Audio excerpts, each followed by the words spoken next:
আপনি কি জানেন বিশ্বের সবচেয়ে সুখী দেশ কোনটি? আর আমাদের বাংলাদেশ কত নম্বরে আছে? ওয়ার্ল্ড হ্যাপিনেস রিপোর্ট 2025 প্রকাশিত হয়েছে, যেখানে বাংলাদেশ আরও পিছিয়ে গেছে। কেন? চলুন বিস্তারিত জানি। বিশ্বের সবচেয়ে সুখী দেশ কারা? 2025 সালের ওয়ার্ল্ড হ্যাপিনেস রিপোর্ট অনুযায়ী ফিনল্যান্ড টানা 8বারের মতো বিশ্বের সবচেয়ে সুখী দেশ হয়েছে।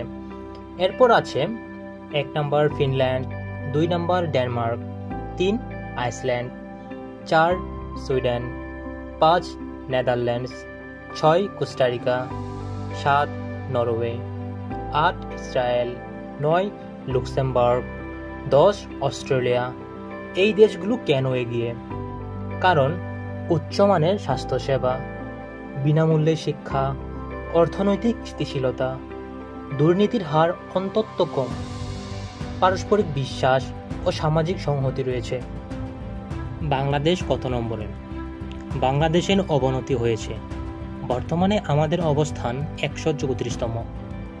2022 সালে 94তম, 2023 সালে 118তম, 2024 সালে 129তম, 2025 সালে 134তম।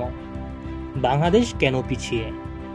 বাংলাদেশের মানুষের মধ্যে হতাশা বাড়ছে, যার মূল কারণ দুর্নীতি ও আয় বৈষম্য, স্বাস্থ্যসেবার ঘাটতি, বেকারত্ব ও অনিশ্চিত ভবিষ্যৎ, সামাজিক সহায়তার অভাব। বিশ্বের উন্নত দেশগুলোর মতো যদি আমাদের স্বাস্থ্য, শিক্ষা ও সামাজিক নিরাপত্তা উন্নত হতো, তবে বাংলাদেশও সুখী দেশের তালিকায় এগিয়ে যেতে পারত। আমরা কি বাংলাদেশের অবস্থান উন্নত করতে পারি? হ্যাঁ, অবশ্যই পারি, যদি আমরা দুর্নীতির বিরুদ্ধে সচেতন হই, সামাজিক সংযোগ বাড়াই এবং আমাদের নীতি নির্ধারকরা টেকসই উন্নয়নের দিকে মনোযোগ দেন। তাহলে বাংলাদেশও একদিন সুখী দেশের তালিকায় উপরে উঠে আসবে। আপনি কি মনে করেন? কমেন্টে জানান।